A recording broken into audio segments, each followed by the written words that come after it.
Sarkas. Apa itu sarkas menurut kalian? Sebentar. Sebelum kalian menjawab apa itu sarkas, kita dengarkan jawaban dari salah satu narasumber berikut ini.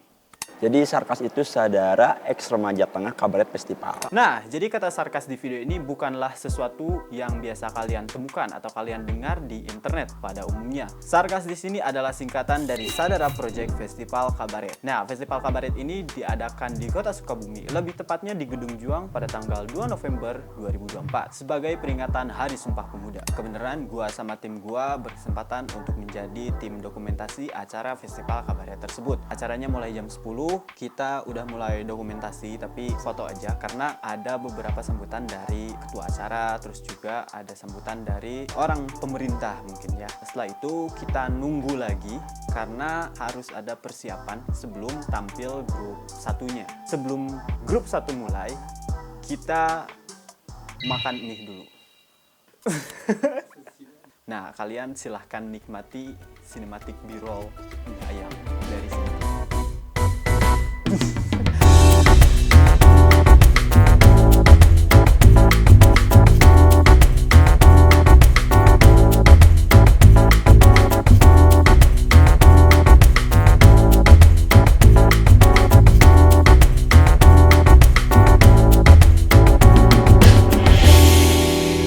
Oke, setelah kita menyantap mie ayam si ibu harga 10.000, anjir. Kita langsung mulai kerja untuk dokumentasi grup pertama yang tampil di panggung ya. Grup atau tim pertama yang tampil bernama Miracle. Gimana ya, sebenarnya Miracle ini tuh dia nggak punya skripnya guys. Bukan nggak punya, tapi skripnya itu kayak sebaik doang. Skripnya kayak gini, seorang pemuda yang lelah mengurus kakeknya. Bingung sebenarnya gue ngejelasin si cerita dari Miracle ini. Cuman ya kita dapat fotonya aja. Sayang banget untuk pertama tim Miracle kita cuma dapat fotonya aja, nggak ada videonya. Grup berikutnya bernama Genus yang menampilkan kabaret berjudul Nepotisme. Begini sinopsisnya. Vito adalah seorang pemuda yang selalu berusaha memenuhi tuntutan dari ibunya, Vina. Hal ini membuat Vito takut dan tidak percaya diri dengan kemampuannya. Hingga satu waktu, Vito secara tidak sengaja melakukan nepotisme dengan membeberkan kalau dia adalah anak seorang ketua dewan yang disegani masyarakat. Vina menyadari hal ini dan segera memperbaiki kesalahan tersebut. Akankah anak dan ibu ini bisa memperbaiki kesalahan yang telah mereka perbuat? Oke, jadi tadi sedikit sinopsis untuk cerita nepotisme dari Genus. Menurut gua ceritanya gimana ya, gak terlalu menantang tapi gak terlalu mainstream banget. Dan juga Genus ini dia juara pertama ya kalau misalnya. Ya, Genus ini dia juara pertama. Jadi Genus oke lah gitu, meskipun ceritanya gak terlalu mainstream banget, gak mainstream banget. Itu menurut gua ya. Untuk penampilannya keren. Grup berikutnya yang tampil adalah Teater Kedu dengan judul Kabaret Mosi Tidak Percaya. Begini sinopsisnya. Astika, pemudi aktivis berusia 25 tahun dengan semangat memperjuangkan hak-hak buruh. Namun, di balik semangatnya itu, Astika mempunyai masa lalu yang sangat kelam, di mana keluarganya dihabisi dan menyisakan dirinya seorang. Hal ini yang membuat Astika mempunyai semangat juang menjadi seorang aktivis. Nah, ngeri. Jadi ceritanya ini agak sedikit, bukan sedikit, tapi emang tragis banget gitu, karena keluarganya dan menyisakan Astika seorang. Setup dari penampilan Teater Kedu ini gokil. Opening dari teater kabaret ini tuh dia pakai lampu merah kalau gak salah ya Ben. Lampu merah disorot di atas, terus mereka menari-nari gitu. Mungkin itu dance kontemporer yang mempunyai makna tersendiri ya. Dan sudah itu mereka langsung masuk ke cerita Astika waktu kecil. Jadi di sini Teater Kedu menceritakan bagaimana Astika mendapatkan semangat tersebut. Kalau misalkan dulu lihat langsung, terus lihat pertama kali, ini ngeri lah. Ngeri, merinding gitu. Grup berikutnya bernama Lampion dengan kabaret berjudul Desak. Begini sinopsisnya. Desa Cikapal adalah desa yang sangat miskin. Pak Gunadi sebagai seorang wali kota menjanjikan kesejahteraan bagi penduduk desa tersebut dengan melalui anaknya, Bianca. Saat desa ini mulai bangkit dari keterpurukannya, Pak Gunadi dituntut oleh investor untuk menggusur desa tersebut dan dijadikan perumahan. Bianca dan penduduk desa berusaha memperjuangkan hak-hak mereka. Akankah perjuangan Bianca membuahkan hasil? Menurut gua lampion dari setup keren. Terus juga ada yang sedikit unik dari dubbingan lampion ini. Tokoh Pak Gunadi ini tuh si logat ngomongnya itu kayak aku tidak percaya. Gak terlalu jelas gitu ngomongnya. Buat dari propertinya lampion keren, terus juga banyak, emang hidup banget gitu suasana di desa Cikapalnya. Terus lampion ini yang gua tangkap, maksudnya yang gua lihat itu banyak dance-nya. Karena dance-nya itu bener-bener crowd gitu, jadi banyak banget gitu dance-nya, itu semua krunya dance gitu, jadi nggak satu grup aja gitu. Ngerusak cerita sih kalau misalkan terlalu banyak banget ngerusak, nanti kita bingung ini ceritanya mau ngapain gitu. Gue suka lightningnya karena bukan lightning sinematik tapi lightning yang enak banget dilihat. Grup berikutnya bernama Lisensi dengan kabaret berjudul Mahasewa. Begini sinopsisnya.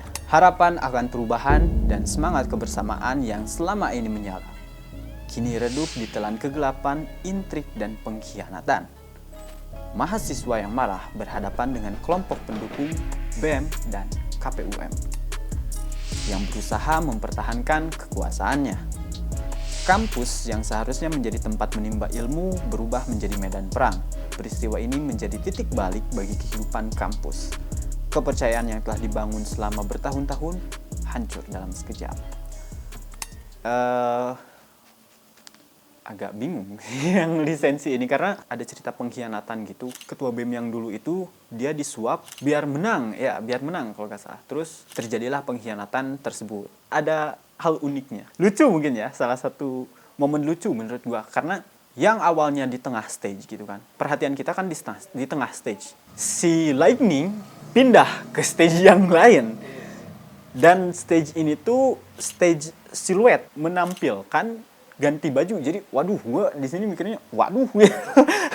mungkin kayak mereka mau ganti baju cuman karena keburu ke siluet jadi telat gitu ganti bajunya. Mungkin ya, karena gue sempat bingung juga ini emang scene-nya kayak gitu atau gimana. Tapi ganti baju terus memang masuk scene gitu. Tapi untuk lightningnya mereka menggunakan lightning cinematic berwarna merah juga karena menampilkan amarah dan juga pengkhianatan gitu.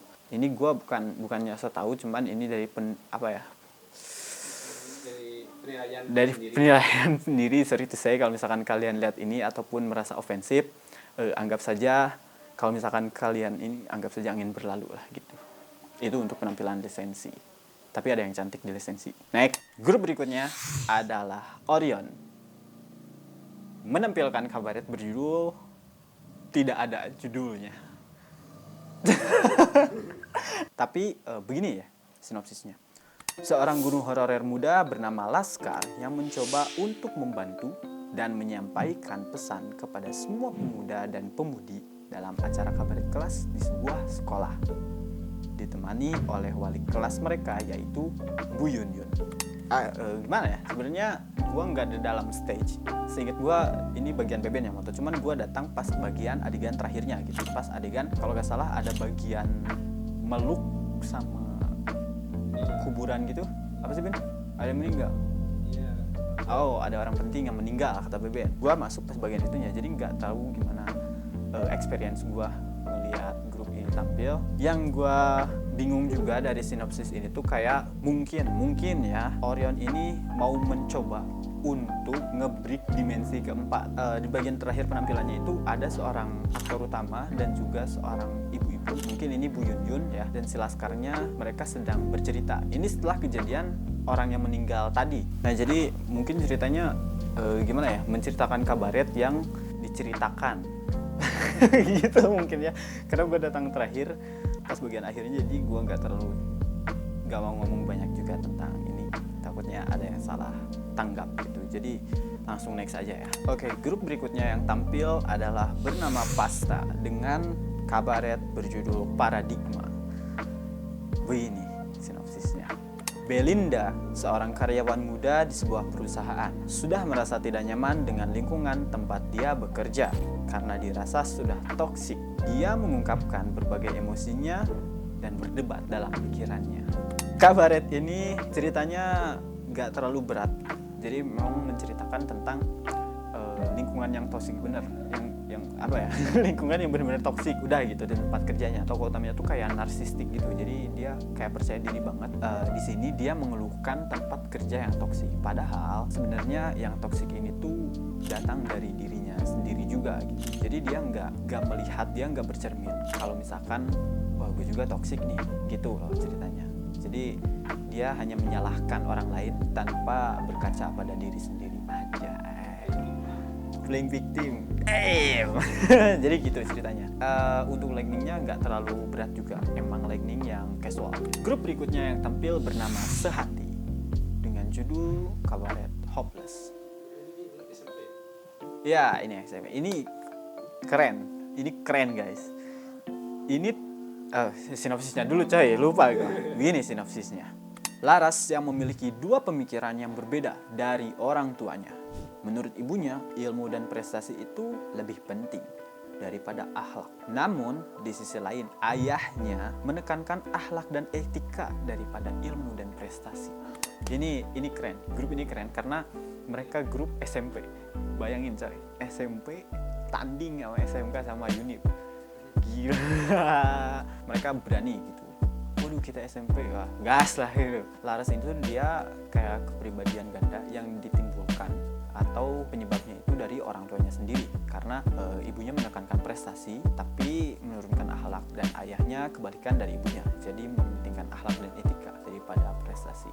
Di sini digambarkan dengan jelas banget gitu, scene-nya kayak dia tuh ngomong sendiri, jadi dia berdebat dengan pikirannya sendiri dan menimbulkan kepribadian gandanya gitu. Ini menurut gua cerita mental illness sih sebenarnya. Ini juga bagus ya karena MC-nya ada dua gitu. Jadi mereka beneran nongol dua-duanya. Laras itu Laras baik dan Laras jahat gitu.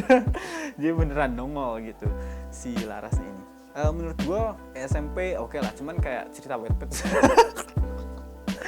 Nggak terlalu berat juga. Tapi pelajaran yang diambilnya itu ilmu tanpa adab itu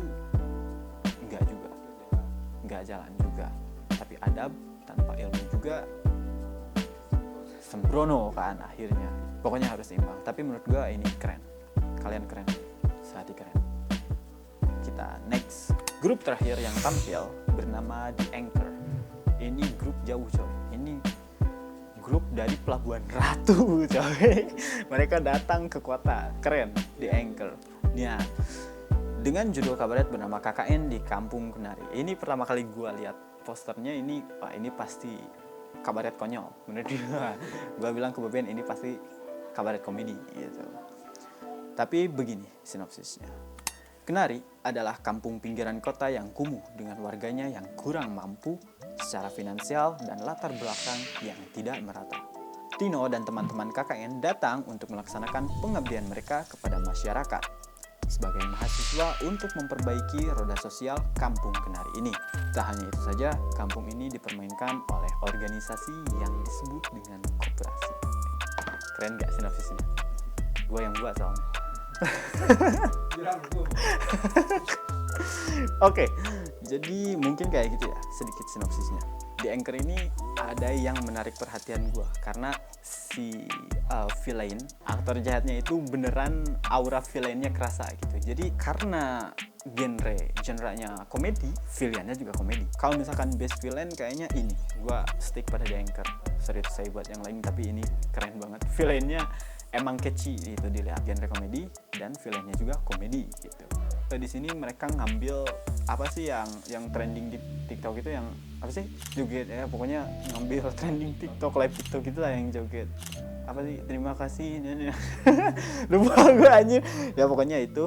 Terus dan ternyata ada plot twist-nya. Selain uang mereka dimainkan oleh koperasi, lebih tepatnya kepala keluarga ataupun laki-laki yang udah dewasa di kampung ini tuh pada main judo.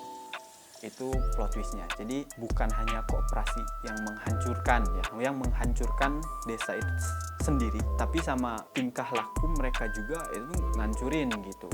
Maaf ya, nah kalau misalkan uang tidak ada karena bapak pakai judul katanya. Ya benar, masalah masyarakat sekarang banget.